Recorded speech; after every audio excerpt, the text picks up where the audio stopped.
जिस दिन इस दुनिया में स्त्री को आजादी मिल गई उस दिन जातिवाद, संप्रदायवाद सब खत्म हो जाएगा। किसी धर्म ने यह नहीं कहा कि पुरुष को विदा करो, सबने स्त्री को विदा कराया है। लेकिन स्त्रियां भी कभी कभी खुद गुलाम रखना चाहती हैं। लेकिन हिंदुस्तान की लड़कियों को टाइगर श्रॉफ के बारे में पता है, राजा राम मोहन रॉय के बारे में कुछ भी नहीं पता।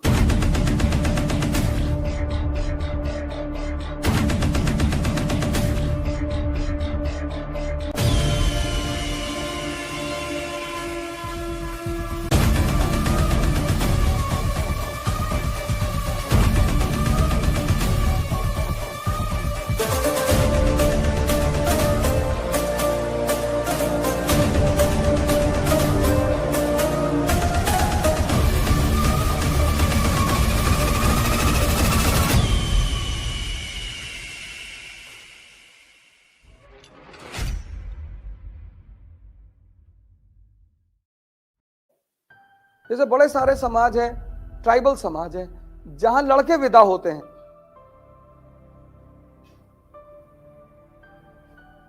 दुनिया में सारे धर्मों ने एक चीज में कभी बदलाव नहीं किया। किसी धर्म ने यह नहीं कहा कि पुरुष को विदा करो, सबने स्त्री को विदा कराया है। और कोई भी धर्म, हर धर्म स्त्री को बड़ी ऊंचे का दर्जा देता है। लेकिन धार्मिक उस धर्म के लोग, चाहे हिंदू हो, चाहे मुसलमान हो, चाहे ईसाई हो, स्त्रियों को आजादी नहीं दे सकते। जिस दिन इस दुनिया में स्त्री को आजादी मिल गई उस दिन जातिवाद, संप्रदायवाद सब खत्म हो जाएगा।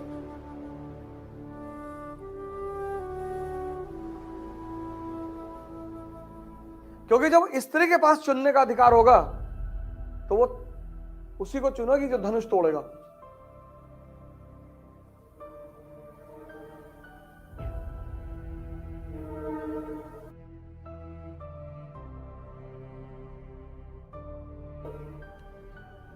फिर वो ये नहीं देखेगी कि हमारी जात का है, ये तो परिवार देखता है ना। तो स्त्री जो है, अब तो खैर सुप्रीम कोर्ट ने और भारत के समाज ने, भारत के संविधान ने उसे बहुत ऊंचा दर्जा दे दिया। लेकिन स्त्रियां भी कभी कभी खुद गुलाम रखना चाहती हैं। अभी कर्नाटक में घटना घटी है। हाँ, नहीं, हिजाब तो अच्छी चीज है, बहुत अच्छी चीज है। स्कूल में हमारा स्कूल था, हमारे समय यूनिवर्सिटी था, वहां कोई बुर्का पहन के नहीं आता था। हम भी तो पढ़े यूनिवर्सिटी में, वहां भी तो हिंदू मुस्लिम लड़के पढ़ते थे। ड्रेस ज्योग्राफी पे डिपेंड करता है। ऐसे भी जून की जब दोपहर कानपुर में आएगी ना, तो लड़का लड़की चाहे जिस धर्म का हो, अगर जो भी बाइक से चलेगा वो मुंह कवर करके चलेगा, लू से बचने के लिए। तो इस्लाम पैदा हुआ सऊदी अरेबिया में, है ना। तो वहां पुरुष और औरत दोनों पर्दा करते हैं। हिजाब तो बहुत अच्छी चीज है। हिजाब वो जो यहां तक कवर करके बांधते हैं ऐसे पूरा, वो हिजाब, वो तो बहुत अच्छी चीज है। हालांकि औरतों के लिए कोई ड्रेस निर्धारित नहीं किया जा सकता, ये बात एकदम सही है।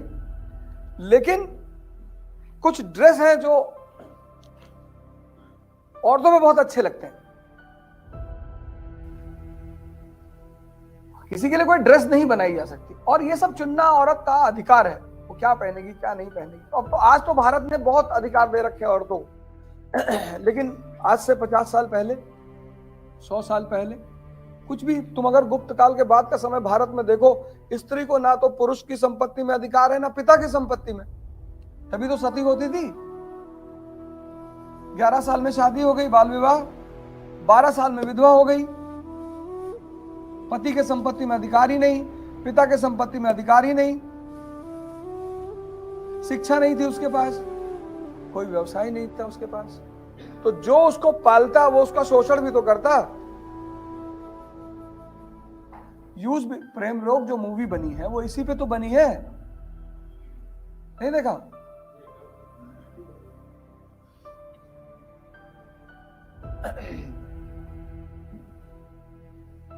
क्या है उस मूवी में विधवा के साथ अन्याय?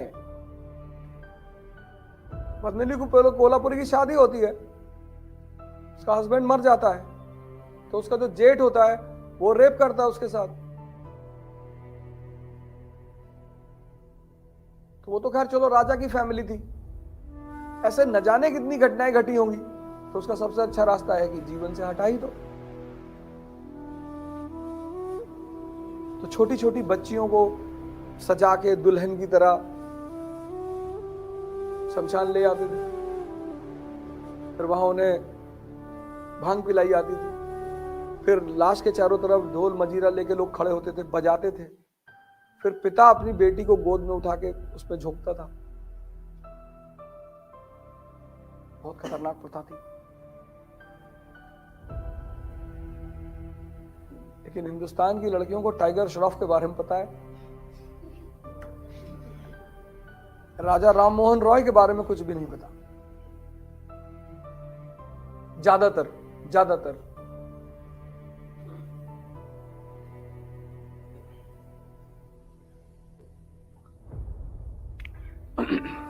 ये देखो, मौर्य काल, मौर्यन पीरियड और पोस्ट गुप्ता हर्षवर्धन का काल। यहां पे सती प्रथा नहीं है, यहां पे सती प्रथा है।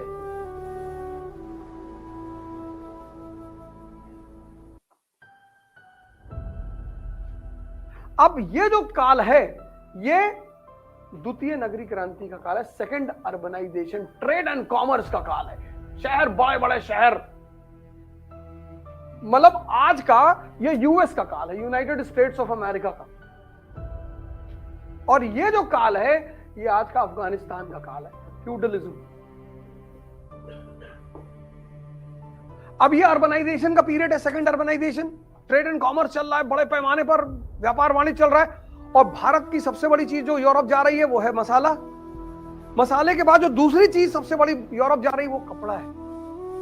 और वीविंग की जो मोनोपोली है, वीविंग का जो एकाधिकार है, वो स्त्रियों के पास है।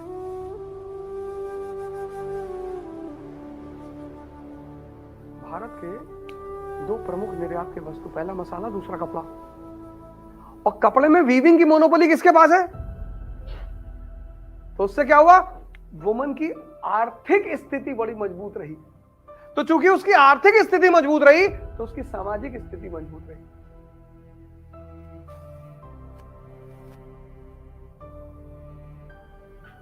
ये अफगानिस्तान, शहर खत्म हो गए, ट्रेड एंड कॉमर्स खत्म हो गया, व्यापार वाणिज्य खत्म हो गया, औरत की आर्थिक स्थिति खत्म हो गई। एक तरफ औरत की आर्थिक स्थिति खत्म हो गई, दूसरी तरफ पिता की संपत्ति में हक खत्म हो गया। सुप्रीम कोर्ट ने अभी दिया है, पिता की संपत्ति में अधिकार खत्म। क्यों? क्योंकि लड़की दूसरे के घर जाएगी, तो अगर पिता की संपत्ति में आधा हिस्सा लेगी तो उसके पिता का परिवार कमजोर हो जाएगा ना। भाई तुम्हारे पास 100 बीघा खेत है, तुम्हारे बहन की शादी हुई और 100 बीघा में उस बहन ने कहा आधा हिस्सा हमको भी चाहिए, तो 50 बीघा दूसरी फैमिली में चला गया, तो तुम्हारे परिवार की हैसियत कमजोर हुई ना।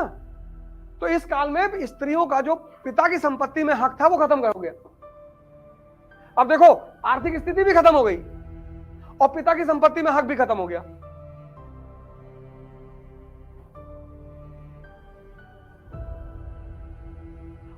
और इस परिस्थिति में चाइल्ड मैरिज, बाल विवाह। अब अगर 10 साल की लड़की की शादी हुई और वो 11 साल में विधवा हो गई, तो ये अपने घर नहीं जा सकती क्योंकि पिता की संपत्ति में हक नहीं है, इसके पास अपना सोर्स ऑफ कोई इनकम नहीं है। और जो भी इसको पालेगा वो इसको यूज करेगा।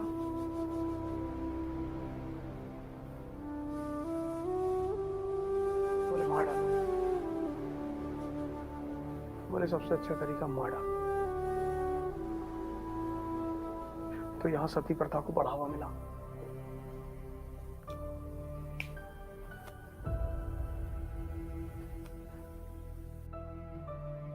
यानी अब तुम्हें इस इतिहास को पढ़कर एक चीज तुम्हारी क्लियर हो गई कि यार अगर किसी की भी सामाजिक स्थिति मजबूत करनी है तो आज करो ना वुमेन एम्पावरमेंट, अगर तुम्हें करना है। अगर तुम्हारे इंटरव्यू बोर्ड में तुमसे पूछा जा रहा है कि वुमेन एम्पावरमेंट के 5 कदम बताइए, बोलो इकोनॉमिक एम्पावरमेंट। क्योंकि जहां आर्थिक स्थिति मजबूत होगी वहां सामाजिक स्थिति